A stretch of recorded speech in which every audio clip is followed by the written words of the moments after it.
Friday. I want to mention something real quick. As we were recording, the New Japan Cup's going on, and so if you don't want results, they're going to be on.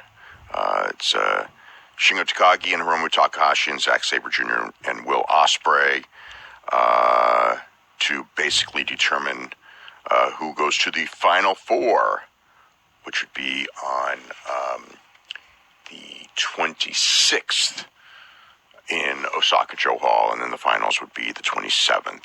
And on the other side of the bracket, it's Okada and Naito in a rematch from Sapporo. So anyway, we can talk about that later. All right, if you did not read The Observer, or if you did not hear The Observer live show on Friday, a lot of new information about the death of Scott Hall and his broken hip, laying on the floor for days before his friends found him. Horrible story. And Dave, what more do we know? Yes, just the whole situation was really bad. He'd been in isolation for much of the last 2 years and drinking very heavily. And I don't know what we don't know what led to his fall and breaking of his hip. But he'd been lying there for a couple of days, and his friends had not been able to get in contact with him. And eventually they told DDP, I believe it was, to go over there and check on him, and they found him, and he was on the ground with a broken hip and obviously taken to surgery, and that's where he passed away in surgery due to a blood clot causing three massive heart attacks. So we have there was an interview with Scott Hall in the new, not Scott Hall, Sean Waltman in the New Observer with a lot of these details, and just a rough last few years, stories about him, his drinking getting out of control, and obviously there were these stories that he'd been sobered up, and apparently that was the case a little bit for a while, thanks to Diamond Dallas Page. There were ups and downs. I mean, I don't think that it was ever consistent, consistently sobered up. But I mean, he tried with the rehab. From what I can understand, never worked. The stuff with DDP helped. I mean, he was in real bad shape when DDP took him in, but it wasn't a panacea either. I mean, he definitely did better, but he certainly relapsed, multiple times since that period as well. Whatever it was just something that he was unable to deal with, I guess. The drinking aspect of it, which is really too bad. It was kind of a very, very sad life. I mean, him and his son didn't really get along at the end, and him and his daughter did. But just a really sad situation as far as the last couple of years with COVID and being mostly alone in his home, except for, he did some appearances and he missed some appearances as well. But, in some of the appearances, he had his issues at some of the appearances as well, like in Stockton, California a couple months ago and everything like that. And, I had heard some of those stories, but I didn't realize how bad it really was in the last 2 years, and how, his friends, I mean, they could see it coming, which I also didn't realize that, it was, it wasn't, the heart attacks were not really a surprise. Well, I don't want to say not a surprise, but, he had a pacemaker put in over 10 years ago. So, he had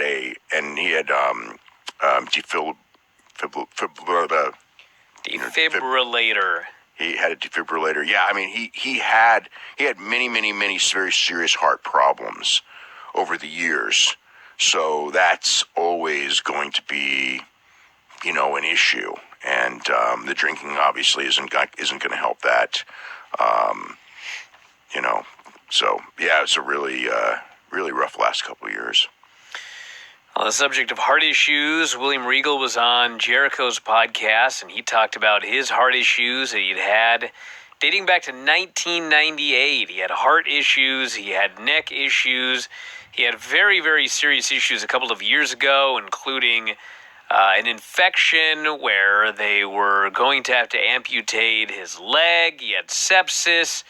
At the last second, ended up they didn't have to amputate the leg, but obviously he went on the record. They were about to, and what happened was, I think it was the spouse of a doctor heard what was going on and the situation, and basically said, do this, and this, and they didn't end up amputating the leg, but it was like somebody overheard something. It was like a total fluke thing from a doctor who like kind of knew the subject better. But yeah, they were about to amputate his leg.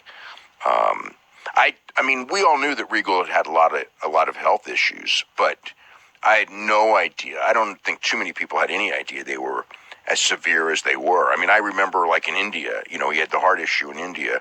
A lot of guys got sick on that Indian tour. And, he was out for a long time. And obviously, the period when he had the one thing with Regal that I mean, I think a lot of it stemmed from he did a German suplex in a match with Ricky Steamboat. And this goes back to probably 1990. I think it was a 1993 match with Ricky Steamboat. And when he did the bridge, his neck kind of like twisted in a bad way, and he didn't know it. I mean, he knew he hurt his neck, but he didn't know it, but he broke his neck. And he continued, wrestling with very little time off, and had no idea he had a broken neck, and continued to do like bridges every single day.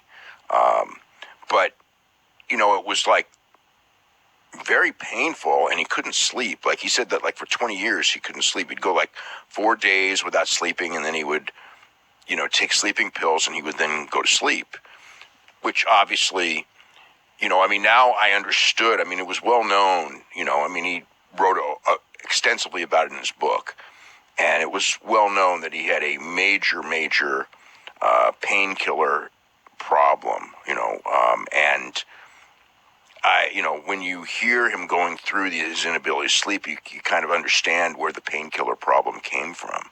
So he had that as well.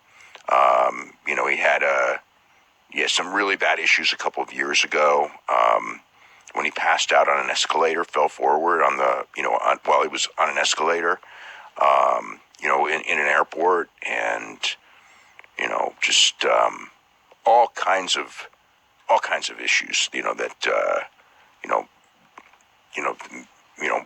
hundreds and hundreds of thousands of dollars in medical issues, through which WWE covered over the years, and him just going through it and in tears at times during the interview, because I don't think he'd ever. Well, I know he had never talked about this publicly. I mean, he was probably, besides the amputation, there were periods where, well, he was told that, I believe he was told when they didn't do the amputation, but they were going to, that if he didn't get it done, he was going to die, and even if they did get it done, that there was a really good chance he was going to die. So he was staring death in the face. So obviously, after the it was. I guess you had written something, hearing that there was going to be a podcast, and he publicly said, health-wise, I'm doing pretty good now. So hopefully that's the case, because we were all pretty worried when he did that interview, and on national television said he didn't have many. I can't remember the term he used, but it was weird. I don't have a lot of time left. I don't have a lot of time left. Yeah. I mean,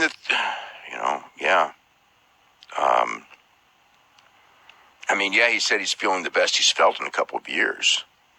But I mean, there's been a lot of stuff he's been through. It's going to be pretty, again, like he had 4 herniated discs in his neck.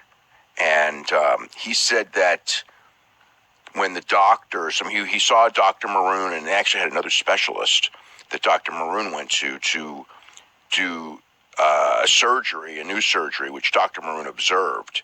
But he said that, like, if you have, like we've heard of people with 2 and even 3, but Maroon said, like, nobody with 4, and they couldn't understand how the guy wasn't in a wheelchair when they saw how bad his neck was doing.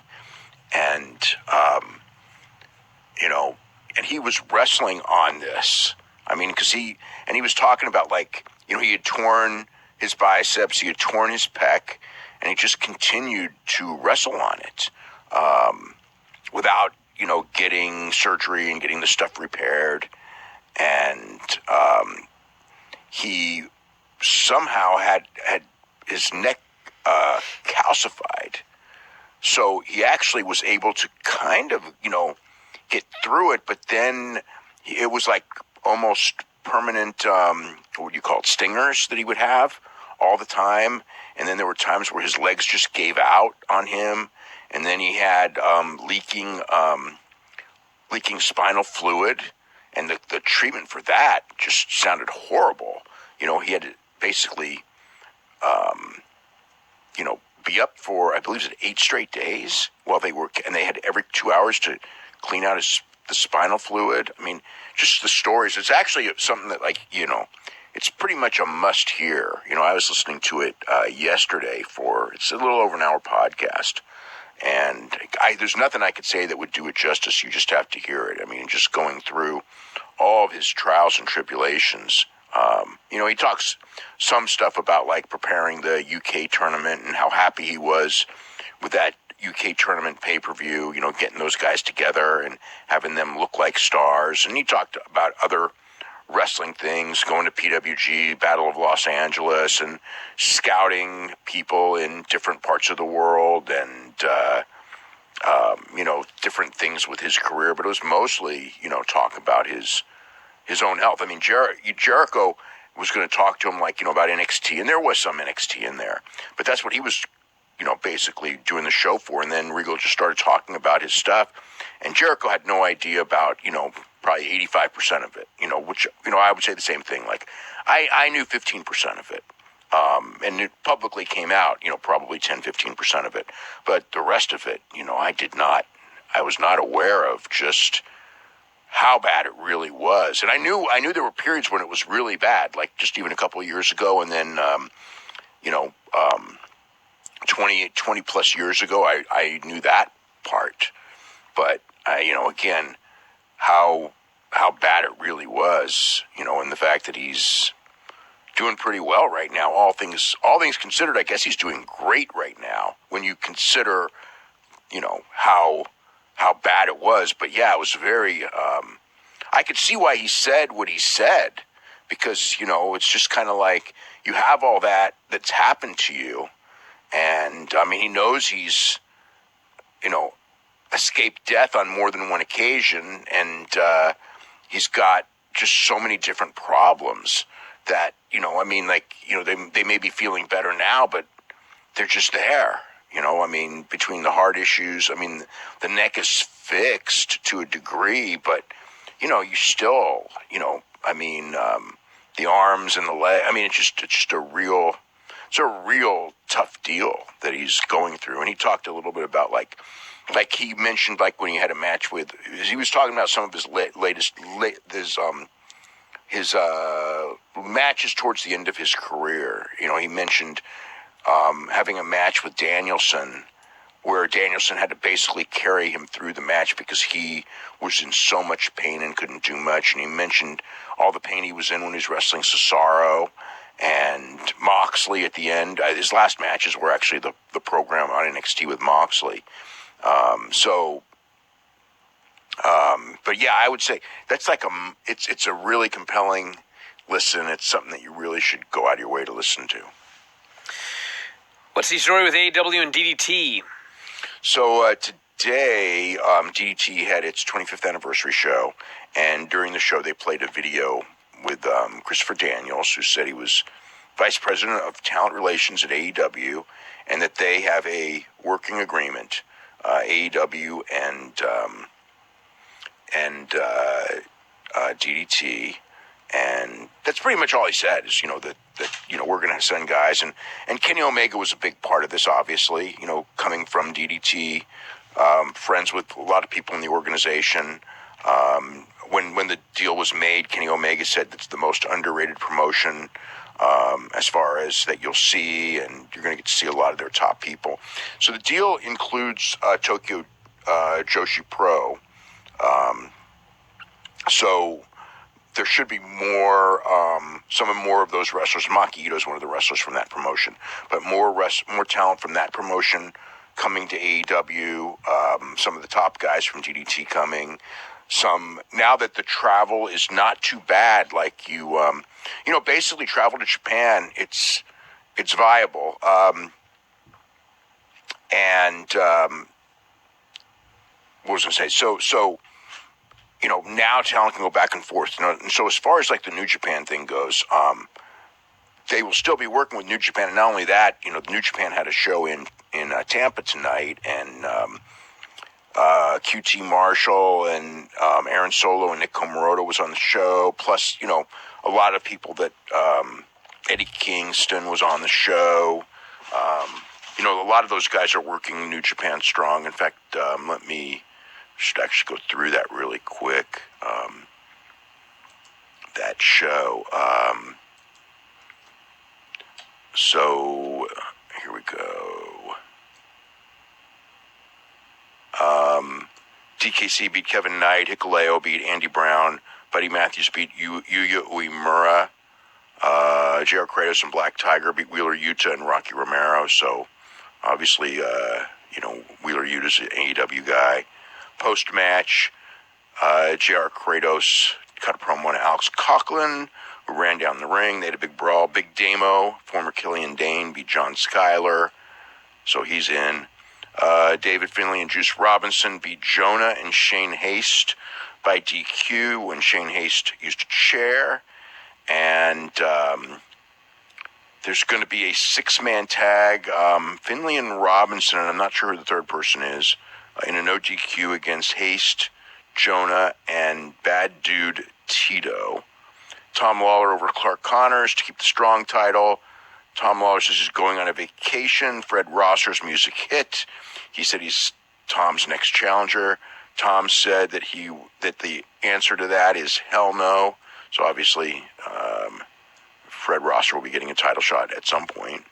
Oscar Dorada beat TJP, who was actually just 2 nights earlier, was in the main event of the big Arena Mexico show. Josh Alexander beat Carl Fredericks.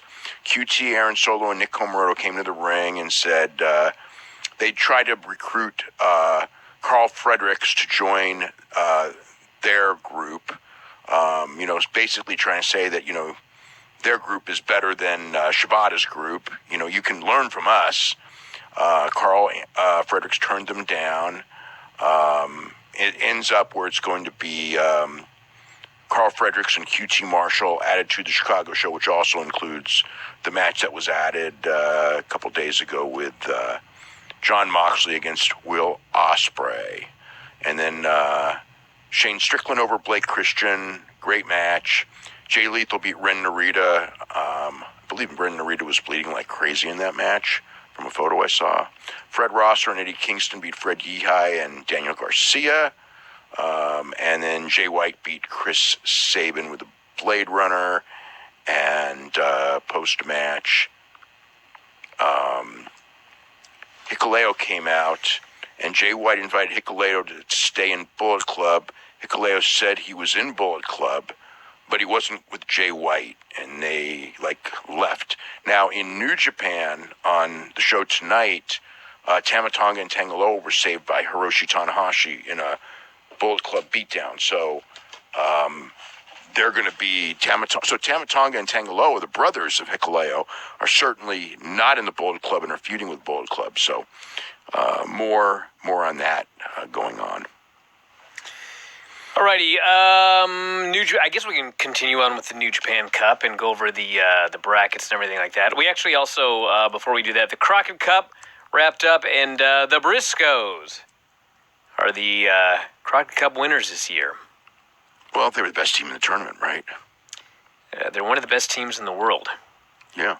if we're being honest here. So we didn't see any of it, but that was the... Yeah, I had a detox after that Scott Hall thing. I didn't do... I was just so fried doing that issue because it's just so... This was really hard. So I did watch... I watched some of Smackdown, but... and I did watch Rampage, and I did watch the NCAA tournament, but I didn't watch any of the New Japan stuff, so... Well, Okada and Shima. Okada won. He goes to the finals against Naito, who beat Jeff Cobb. And as noted tonight, Zack Sabre Jr. and Will Ospreay. And then we've also got Shingo and Hiromu Takahashi. So that match is in its climax right now, going back and forth. It looks like it's an incredible match. So the winner of that match faces the winner of Sabre and Ospreay, and the winner of that match faces the winner of Okada and Naito. They will be in the finals. So finals taking place March 27th. So yeah, we're so 1 week all the away. matches from this point on, on paper, should be incredible. I mean, Okada and Naito, almost for sure incredible. Whatever combination comes out of today is going to be incredible. Whoever wins. Zack Sabre's just had an absolutely tremendous tournament, and so's Hiromu Takahashi. So, and so's Shingo Takagi. It's just too... I can't wait until the fans can cheer, because fans are starting to come back. The attendance restrictions are not as bad as before. So some of the crowds have generally not been very good in most of the cities, but a couple of the cities they've come back. So it's like you can feel it's not there yet, but it's definitely improved from what it's been for most of the last 2 years as far as the crowd reaction stuff. And you take out if you consider the lack of crowd reaction, and these guys are still having incredible matches. This has been the first round wasn't the greatest, but the rest of the tournament got really, really good, as it went on.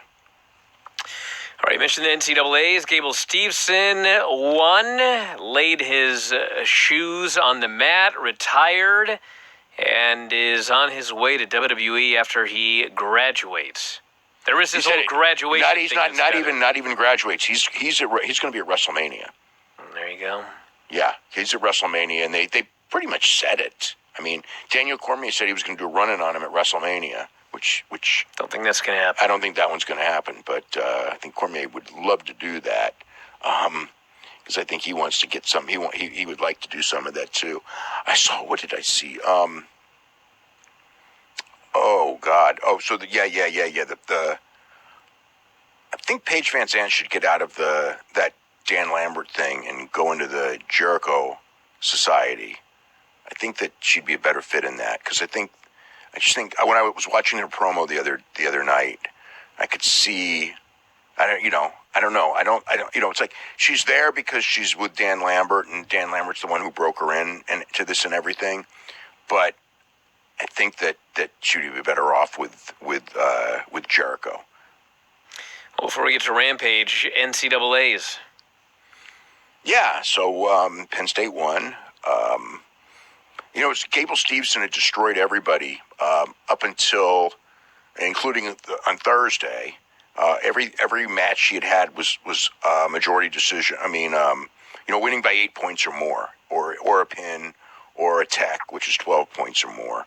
So he had just destroyed everybody all season. As you would think an Olympic gold medal going back into collegiate competition probably should. But in the tournament, in the second round, he actually got taken down. Well, and he won. He won all of his matches, and none of them were close, but they weren't also 8-point differentials either. And 1, 2, and 3, Shingo Takagi just beat Hiromu Takahashi with Last of the Dragon. The match looked fantastic, the little bit that I saw of it. But anyway, Steveson, he in the finals, he got a couple takedowns. I mean, he didn't dominate to the level of the matches he dominated all year, but he was never in trouble. He was going against a 285-pound guy, a lot bigger than he was, although he weighed in at 263, so he's not a small man by any means. And and then at 263, he did, those backflips, all kinds of backflips after the match was over, and he sent a tweet about how, he loves wrestling, and he took his boots off, and he could have come back for one more year because he's technically, it's his fourth year, but because of the pandemic, they allowed everybody an extra year of eligibility because he lost a season that, his first year, he didn't win the NCAA tournament. He lost in the finals. His second year, he was undefeated and probably would have won the tournament. In fact, he was 3 seasons undefeated.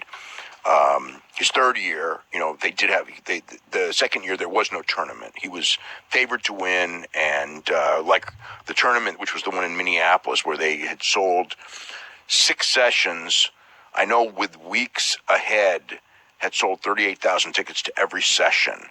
So they were fixing to do, for the finals, probably 45,000 people, which would have been the biggest crowd in the history of collegiate wrestling.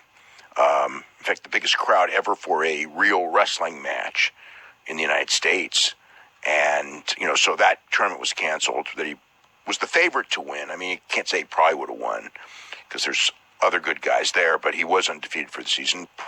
Certainly was heavily favored to win. And then the third year he won, which would be last year. And then this year he won pretty handily. And, pretty much one of the most dominant heavyweights as far as collegiate wrestling goes. You can't call him the best heavyweight in the country's history because Bruce Baumgartner had a much longer career. Gable's still only 21. So, he could have stuck around for the next Olympics, but his decision was to go to after the Olympics. He could have just gone to WWE after the Olympics as well, but he made the call to do one more year. Won the NCAAs, and now he's headed to WWE, and he's another one. He's like Paige Van Zant. It's going to be very interesting because, we're going to watch him learn on the job in a high-profile situation because he's a gold medalist, and I'm pretty sure that some clips of the tournament will be on Raw tomorrow night because he's going to be on the Raw brand as a regular very, very soon, and with a push. All right, so the Rampage show, we had a very interesting opening match. Darby Allin beat Butcher by countout. And when we read the spoilers, it sounded like, man, a countout. But it was done so well. They worked over the Butcher's hand because last time Butcher and Darby had a match against Butcher tore ligaments or something in his hand. Right, and he couldn't play guitar. Yeah, so his hand's getting worked over, and they end up brawling outside the ring, and he's on the ground, and Darby goes up onto the top rope, coffin drop from the top rope to the outside. To the floor. Yes, looked like he killed himself and the Butcher, and he flies back in the ring, and Butcher tries to climb in, but his bad hand gives way, and he's counted out, and it actually felt like, man, that was a cool finish right there. That guy couldn't make the count back in. They do things like this so rarely that when it happens, but it's cool. Here's the thing. You didn't feel like you were getting screwed or they're protecting somebody. Okay. If you do a lot of count-out finishes, that sucks, okay? But like New Japan has done great count-out finishes. Great ones. And it's just a matter of how you do it. It's not like two guys are brawling outside the ring and they just kind of forget about it and they're both counted out. That's a sucky finish. Or a fluke count out. That's a sucky finish. But there's ways to do, a count out inherently is not a bad finish. So this wasn't, I didn't think this was a bad finish at all. It was an interesting match. And I think it's also it's more meaningful in New Japan because number one, they tease it so often, but number two, they have so many matches where it's very meaningful whether you win or lose. If you're in a G1 tournament and you get counted out, I mean, if you're in a championship match, you can lose a title on a count out. Right. So it's the same in Mexico. So a count out in Mexico, or and even like for that matter, a DQ. Because titles in Mexico and Japan change hands on a DQ. A hair versus hair, you get a DQ and you lose your hair. So double DQ in a hair match, you both get your head shaved. So it's, where it's a screw job is when you're taught that it doesn't matter. It's like a winner or a loss by DQ doesn't matter. So then, it becomes kind of like a screw job and, not meaningful. And, like there's nothing worse. Like seriously, there's nothing worse than a championship match where the champion grabs his belt and walks to the back and loses by countout. I mean, it's the stupidest thing in the entire world if you think about it. Just completely stupid.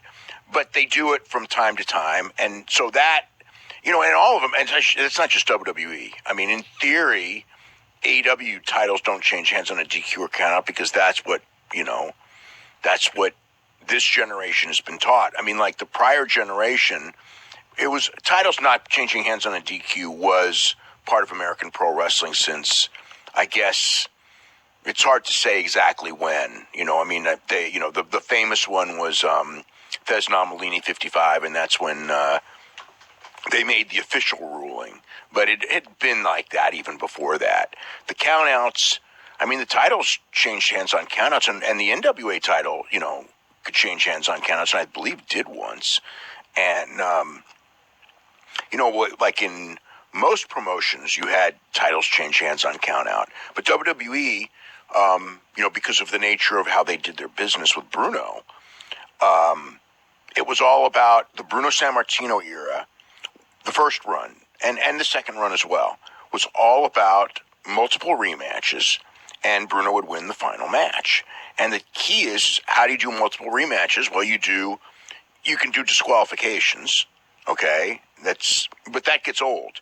So what they did was they created a situation where Bruno could lose on a count out, Bruno could lose on a blood stoppage, Bruno could lose on a DQ. He could lose any of those. He loses the match. There's heat. You build for the rematch, sometimes two, and then eventually Bruno wins. So you basically that's those rules and that style came from the ability to do multiple matches with Bruno Sammartino and the same person, where Bruno never loses the championship because they wanted the idea that Bruno was always the champion having that long reign. And, that proved to be, a big success in the long run because he ended up being one of the biggest drawing cards in the history of the business. And in another sense, as far as repeated matches, Bruno was Bruno wasn't, I would say, a bigger draw than Hogan on a national basis. Well, he wasn't on a national basis. And in the region, you can make arguments that, he was in certain arenas. Well, in certain arenas, he certainly was. But the one thing that Bruno definitely had over Hogan was the ability to main event with the same guy 3 times in a row, 3 straight months, and draw big all 3 times, and often the biggest being the third. Whereas with Hogan, the biggest was always the first, and then he even, when you did the same finish that they did with Bruno, the DQs or the countouts or whatever, Hogan didn't come back and draw like Bruno did just because, different time, different persona, whatever. It didn't work the same way. Different era. Bruno would always tell me that the reason why was because, he tried to teach Hogan how to do that, and Hogan blew him off, didn't want to listen, thought he knew it all. And, Bruno always took, I don't want to say pride, because Bruno didn't like Hogan, but Bruno always took, I guess he always brought up, it's like, I tried to tell him, how you do this way, and he thought he knew and he didn't know, and he wasn't as good drawing multiple times in the same, and then in time with Hogan, the thing with Hogan was you book him infrequently in the same city, You book him 2-3 times a year at most, and then later once a year, because if you book him month after month after month, the aura, when the aura of Hogan doesn't work over and over and over again. It works the first time. It's like here, like when they first expanded, this was one of the key markets, the Bay Area, and they had Hogan every month this is 84. And I remember going to see Hogan, and it was billed as Hogan and Jesse Ventura, but it ended up being just when Jesse got sick. So it was Hogan and George Steele. But and George Steele, you could go, well, he's not a big draw, but it was billed as Jesse, and Hogan and Jesse did great promos to build it up, but Hogan had been coming month after month, and they did like 2,500 people at, I was either the Cow Palace or the Coliseum. I don't remember the arena off the top of my head, but it was a terrible crowd. And that's when they pretty much learned that, man, Hogan can't be coming back month after month. And it's steadily gone down. Like he started with about 12, then he got to 10, then it was 8, and it ended up at 2,500. And at 2,500, they learned their lesson. So we had the promo with Paige Van Zandt and Scorpio Sky and Dan Lambert backstage, and she was all right. It was like she was given lines by Lambert, and obviously he delivers it much better than she does. But I thought she did all right. She's all right. Obviously building to a match with Ty Conti, and that's going to be, boy, I feel sorry for her. You know what I mean? I mean, she's just starting training with Gangrel right now. And, obviously very soon she's going to be doing, they could hide. I suppose they could make it in a tag or something. But, I don't know. It's going to be tough. We had Red Velvet and Layla Hirsch. They got about 7 minutes, and it was fine. I had low expectations for this one going in. It overachieved. And Chris Statlander with the distraction. Velvet kicked her, pinned her. And so I guess Statlander's got her new gimmick, even though she removed some paint, and now she's got different paint. Yeah, and different ring outfit. Yes, so no longer an alien. I guess no longer an alien. They never specifically said that, did they? Well, no, she was never actually an alien, but... Well, I know she was never actually an alien, but, they didn't say, oh, my God, she's no longer an alien. No, they did not say those words. Yes. I presume that was the idea. Yes. But, time will tell if she tries to abduct some of these people and take her back to her planet. QT will be issuing his QT Marshall Certificate of Accomplishment to Hook on Rampage next week. That should go well. Yeah. The House of Black beating Fuego del Sol in Bear Country. They only got 3 minutes and 22 seconds, but really it was about the last 10 seconds. That was like the greatest last 10 seconds of a match, and I don't even know how long.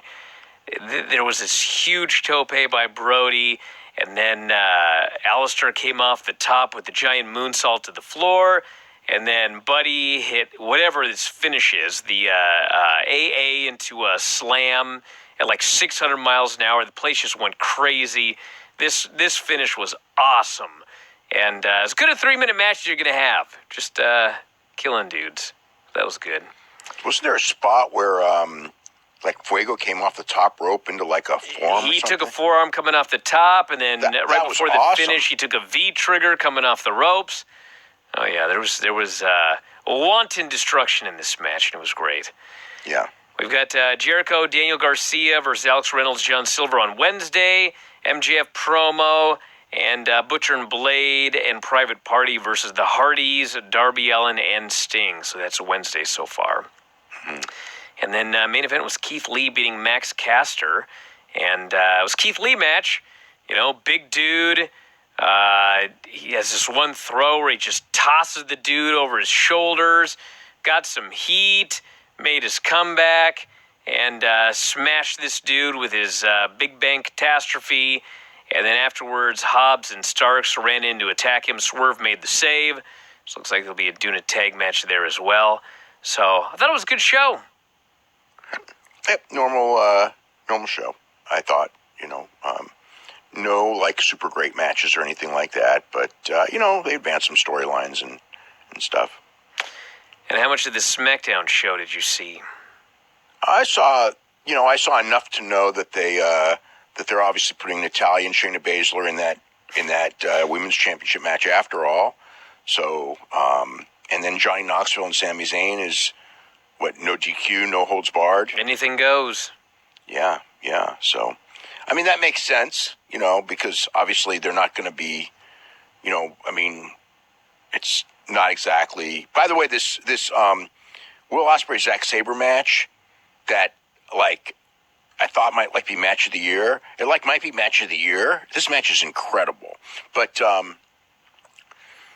yeah. So I saw that. I saw the Roman Reigns segment with Lesnar, which I thought was very well done. I mean, it's the goofy stuff, but it goes over. Yeah, this show opens up with Roman Reigns coming out, and he gets in the ring, and Paul's got his cell phone, and Paul's explaining to him that, there was a big snowstorm in Saskatchewan, and Brock's not going to get here tonight, but you would have kicked his ass if you were here anyway. And so Roman's cutting this cocky promo, and then all of a sudden, Paul Heyman goes, oh my God, he's here! And Roman and the Usos freak out, and they all rush backstage. And they try to escape. Yeah, they hop into this vehicle, and literally right as they're going to commercial, Lesnar shows up in a forklift, and he drives this forklift and just smashes the windows. Well, whatever he used to lift with the forklift, or the arms or whatever, right through the window of this car. And all of a sudden it's like a pizza commercial or something. Because, who gives a shit that these guys are dead? We got to go to commercial. So they go to commercial, and they come back, and they're not dead. And Brock's tipping the car over, and he's running wild. And they end up jumping into this other car. And literally, as they're leaving, they actually kind of half run over Brock Lesnar, and his body breaks the car door off the car. And this car door just falls on the ground, and they zoom off. And Lesnar actually kind of looked a little bit pissed, because I don't know if necessarily that was exactly what was supposed to happen, because they pretty much hit him with that car to rip that door off. And then he takes the door down to the ring, and he just cuts a promo saying he's going to kill Roman Reigns. And I mean, it was like the old Stone Cold Steve Austin stuff. And it's stuff that works. People eat it up. Yeah, it's stuff that works. It was good. It's goofy, but it's the stuff that works. So yeah, I mean, I think that they've done a great job in building this match up and making it mean something. It's not. I mean, they tell you over and over again that it's the biggest match in the history of wrestling, and obviously it's not. And I don't know that anyone buys it, but I guess if they keep telling you it, keep telling people, some are going to believe it. Some portion of your audience is going to believe this is bigger than Hogan and Andre. Yeah. Bigger than Rock and Austin. Yeah, well, it's bigger than the Rock and Austin in Seattle. Well, yeah, I guess so. Shinsuke Nakamura, Rick Boogs beat Los Lotharios. Boogs just destroyed him and hit all of his big moves. Boogs, Cruz. His thing at the end of military pressing dudes and then curling them. I mean, that's going to get over. Oh yeah, his stuff's going to get over. They have to protect him in short matches or tag matches. But if they do, the stuff's gonna work, because he's very, very strong and can do very, very impressive things. And yeah. We had a segment backstage where Corbin wanted Moss to make a joke, and Moss made a joke about Happy. What the hell's the name of his show? Happy Time? Whatever, anyway. Happy Talk. Happy Talk, that's right. Corbin was not happy with this joke, and they made sure you knew it. They leaving the camera on them for about 9 minutes as they awkwardly looked at each other. They teased the idea that Corbin, Jinder Mahal, and Shanky are going to turn on Moss at some point. Hey, this guy should go babyface. He's awesome. Needs a new name. Yeah, and the bad joke gimmick. The bad joke gimmick is not a good babyface gimmick. No. But as far as he goes, he's now if he had good jokes and could bury the heels, I mean, you kind of got something there. But that's probably what they'll do. Yeah.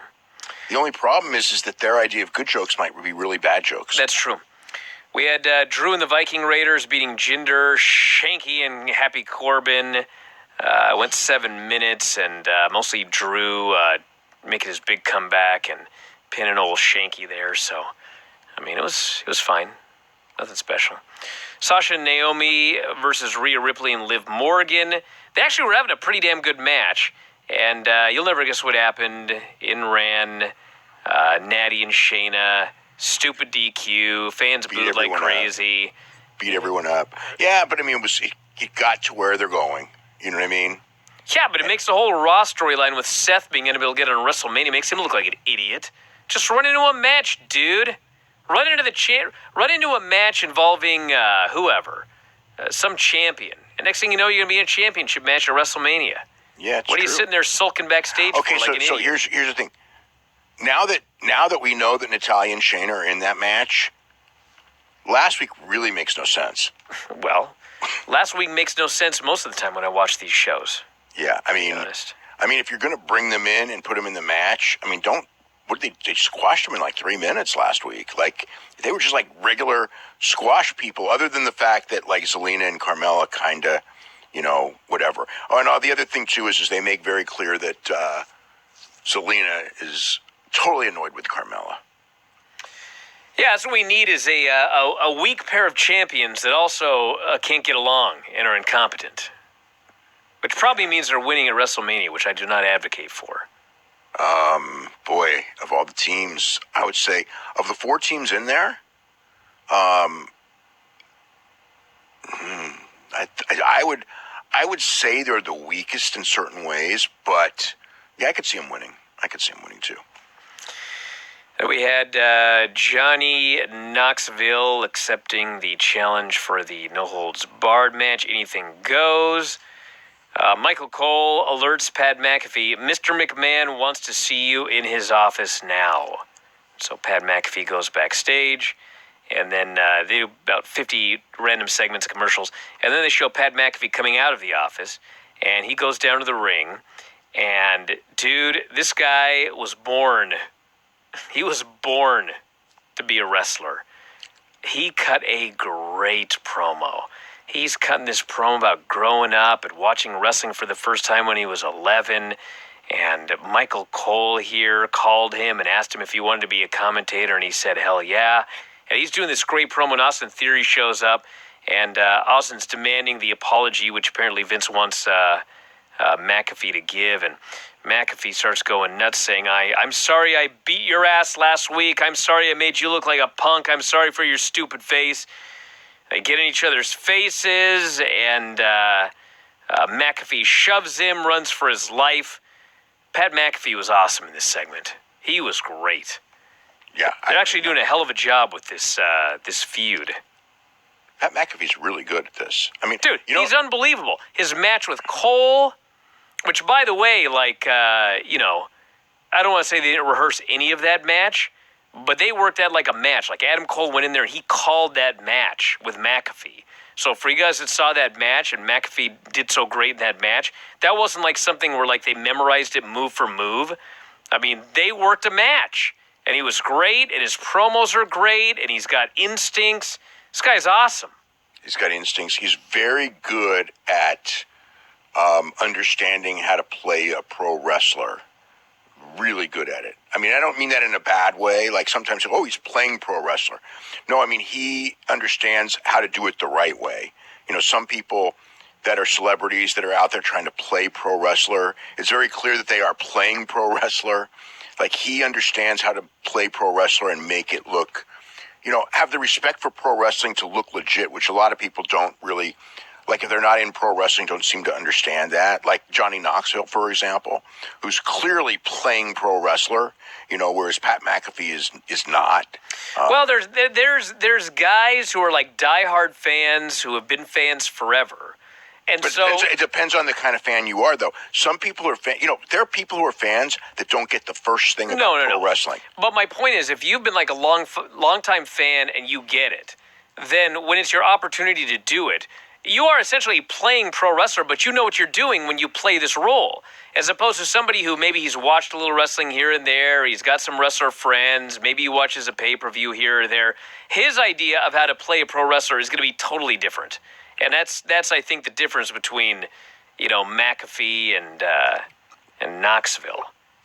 And a lot of guys. I don't think Knoxville's doing a lot of reading of The Observer. Probably not. That's, I mean, I guess that there's something to some of that, but I mean, the thing is like he's been look, he's a trained pro wrestler. He just hasn't done many matches. I mean, he's trained for years for pro wrestling, and he trained under Rip Rogers, who's old school. You know what I mean? And personalized lessons and things like that. So. And then the other part, and he's a good athlete, and he's a great personality. He's a fantastic personality. So, he's got the key stuff. By the way, I don't know if there's ever, this is one of the greatest matches with the sound off that I have ever seen. I don't know if it's actually a good match or not, but I've watched a lot of matches with no sound and just like watching people do moves and stuff. And this match is unreal. Ridge Holland and Kofi Kingston. The story here obviously is that Ridge Holland broke Big E's neck, and they showed videos and they showed updates from Big E. And Ridge Holland went in there and they actually redid the finish from last week where Ridge Holland gets distracted because his guys get ejected. He gets rolled up by Kofi, but he kicks out. And then, so they actually didn't, they did the same deal, but this time the guy kicked out. And then finally, there's another distraction, and Holland ends up hitting his finish, pins Kofi Kingston. So they did, by the way, during this match on commentary say that Ridge Holland had apologized for what happened to Big E, said he felt horrible about it, said that Big E was like a great wrestler, and he hoped to face him again someday. So it's very interesting they did that because obviously Ridge Holland's supposed to be like a diabolical heel, but, they told us how sorry the guy was for what happened in real life. I'm sure he is sorry. I'm sure he's very sorry. I will say I'm really surprised they did that on television, though. They did. They did. Yeah, I don't know if very that's interesting. It is interesting. I mean, in theory, I think it's a terrible idea, but I guess we'll have to see how it plays out. It may have been a deal where he was like, dude, I do not want this made into some sort of angle where I meant to break his neck and I'm rejoicing about it. Because, dude, everyone loves Big E. Yeah. So. Yeah, well, that's true. That's true. But other people would say he's afraid to get heat. But there's other ways to do it. Like you could apologize on social media, but not on the television show. You know what I mean? And I would say if you apologize on social media, I would say that's cool. But on the television show, I just don't think that's the venue for it. Oh my God, this match is unreal. I don't even know. They're 1, 2. This is like got some of the greatest ground wrestling you'll ever see, and some incredible near falls. Oh my God. Main event was Charlotte and Ronda Rousey's segment, which was basically Charlotte coming down to the ring, and they ultimately got into another brawl, and they're on the outside, and Ronda tries to put her in the ankle lock, but Charlotte ends up grabbing a kendo stick. She starts whacking her with the kendo stick, and then she puts her in what they're calling like her new finish, which is, some sort of choke or whatever. It was like the camel clutch. The same one she did on the hood of the car. It's like a camel kind of clutch. A camel clutch, like that. Yeah. But they're making a big deal about the fact that Ronda absolutely will not tap to this move. So Charlotte's doing this move with a stick, and she still won't give up. So Charlotte lets go, picks her up, power bombs her through the announce table, leaves her for dead. So that's 2 weeks in a row she's left her for dead. So I'm thinking she probably is not walking out of WrestleMania with that belt. Well, I mean, Ronda should win, right? I mean, that should be what the finish is. I would say so. Yeah. I mean, they're in the main event on the first night. You would put the babyface over. Yeah. So that was the show, and then tomorrow, of course, is Raw, and Zack won. Zack Sabre Jr. beat him. Zack Sabre Jr. beat him. Looked like an incredible match. So it's going to be Zack and Shingo, Takagi, and Okada. So there's some controversy about the finish. It looked like it was I don't know. There's Jeff Cobb and O'Khan and Will are just complaining to the referee about something. So it was a controversial pin or finish or whatever. But Zack is the winner. So There you go. But the match, I'm serious, this match was one of the most incredible looking matches I've ever seen. Well, I guess you'll have to watch it with sound as soon as the show's over. Yeah. Is Cody showing up tomorrow? What's the plan? No idea. Well, he's showing up every impression I have is that he's doing the Hardys thing where you show up the day of the show. But, he could show up tomorrow. We got two Raws left. What do you mean the Hardy thing? He's showing up the day of the show? Like the Hardys when they showed up the day of the show at WrestleMania. So at WrestleMania, he just so we're doing the John Cena thing where Seth he has no path, but he shows up at the show anyway, and then all of a sudden there's Cody. Yes. I know that's been talked about. Well, that's lame, since they said on TV that he was going to have to watch from his house. Maybe his TV breaks. Well, you know what? Maybe he ends up like John Cena, where he decides that he's going to be a fan and buy a ticket, and he shows up there, and then somehow it turns into a match. I don't know. Can you imagine this gimmick where he can't even get a comp? Yeah, really. John Cena's got to buy a ticket. They did do that. And then he ended up wrestling Undertaker. The Rock. Remember when his contract, that clerical error? Yeah. Is that better or worse than having to pay for your own damn ticket to WrestleMania when you're John Cena? Yeah, that is kind of far-fetched, isn't it? It's ridiculous. But such is life. All right, we're going to wrap it up, everybody. We'll talk about Raw tomorrow. But a lot of shows up over the last couple of days. Garrett and Dave were up. We had the Observer Live show on Friday, talking more about Scott Hall. And obviously, the Scott Hall bio in the Observer, you got to check that out. So that's it, everybody. We'll talk to you again after a while.